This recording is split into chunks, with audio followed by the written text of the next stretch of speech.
Did he just do that? Ew. Meet Demi. I guess I wonder how it got this bad. Well, it all started a long time ago. Demi was this kind of a weird kid that always loves to be alone. He has no plans for his future and has no friend.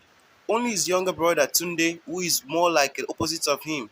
Demi spends most of his time playing video games and cares little or less of anything except his video games. Tonight, his brother brought him to a house party, but it seems his game is more important to him than having fun. A girl walked up to him and it looked like things were lightening up, but it was just a setup as the girl's boyfriend attacked him. No, no, no, not the juice! Oh, thank God. It's just a dream.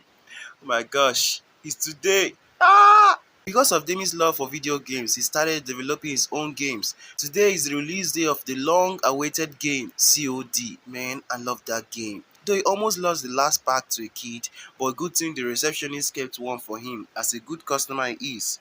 Now, Demi's brother, Tunde, who has always got his life well planned, and now he's finally ready to settle down with his girlfriend, Sophia. But their joy was cut short when Tunde's mom objected to it. Why now?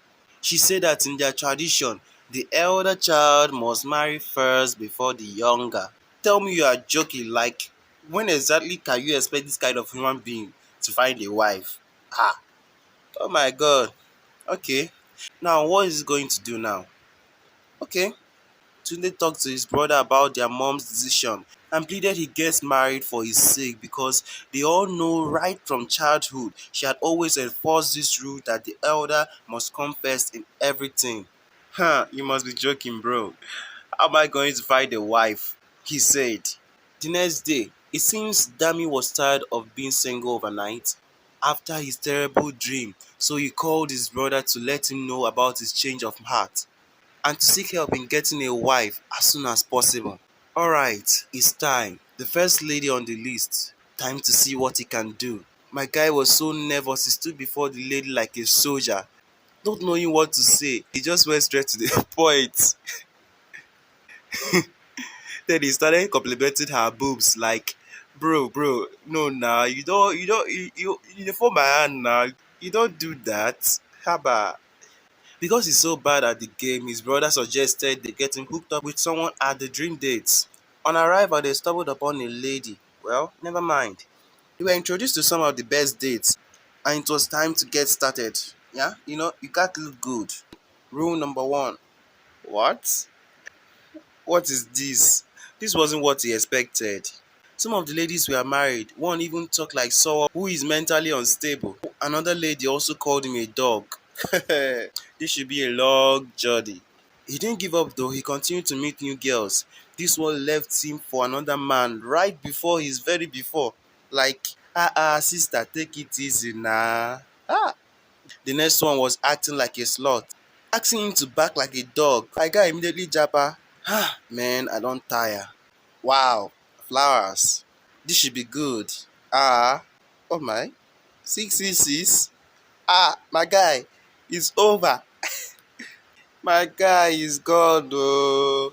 The lady was so scary. She spoke about immortality and death. That her favorite colors were black and red. She had teeth like vampires and almost beat his neck before he could run. Biko, I know they do again. No. After getting serious prayers and blessings from mommy, the trio left for the club, where they have already got someone for him for the night. As fate could have it, he went to the bar and bumped into the same lady from the dream date. Apparently, her date thinks she's weird or low class and ditched her. But tell me, what did you expect? Don't come to the party dressed like that, talk more of a club. They both talked for a while and she introduced herself as Style. They had so much in common, especially the gaming aspect. Then he saw the man from the dream date, Larry, this same guy that hooked him up with a vampire lady. He excused himself to give him a piece of his mind. Tayo waited for him for a while and decided to go to the restroom. But when she returned, she found him already with another lady. This is the lady his brother has arranged for him for the night. Disappointed, she left the club in anger. Demi was walking home with the hooked up girl when she mistakenly broke her heels and had to part ways with him. Demi got a chance to meet Tayo again, and he apologized and told her how much he likes her already, if she could give him a chance. Of course, she said yes. At last, wifey loading. They started getting along over the weeks, and it seems everything was going perfectly.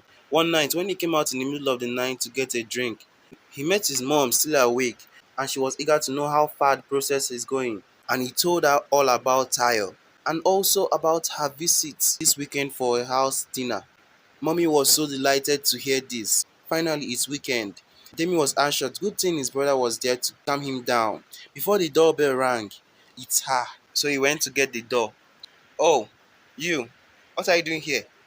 Actually, he was here to make it up to him and came along with, where is that? Jesus. You scared me. You're not serious. I told you I'm no longer interested with your services. Just leave. Why don't you stepped out to get some air? Maria, the hooked up girl, came over for the dinner. Everyone thought she's the new girl, and she was even surprised, but had to pretend she's the new Tayo girl.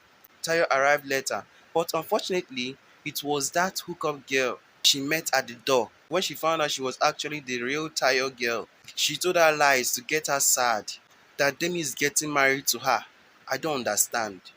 As she was about leaving, she met Demi, and without letting me explain his part of the story, she left in a hurry, tears rolling down her eyes. Demi confronted Maria. How could you do this to Tayo? This girl was so proud and arrogant. She was comparing herself with Tayo. That you should be grateful that someone like her could talk to a nobody like him.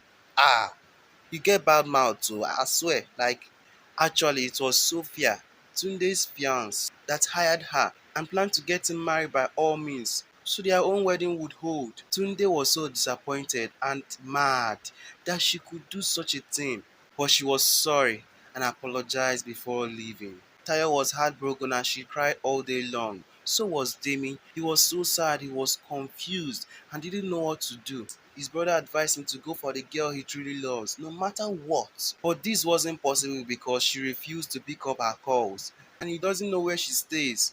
Then he got an idea. After some manly talking with Larry, he was made to disclose the house location of Tayo to them. When they arrived, Sophia was already there. She was here to make up for her wrongs. Soon after, Mommy equally arrived. Then Demi went down on one knee. I really thought he wanted to propose but he brought out a poem. Sha, anyone fit work. Meanwhile, the other two settled their differences and it was one big family. Now, it's time for wedding things. They both got married the same day, just 15 minutes apart. I guess it doesn't matter as long as things were done in the right order. Even after the wedding, mommy called to let them know that grandbabies must also come in the right order. Ah, this woman, leave us, Biko. Which kind of wahala be this one, abeg? The movie ends. Thanks so much for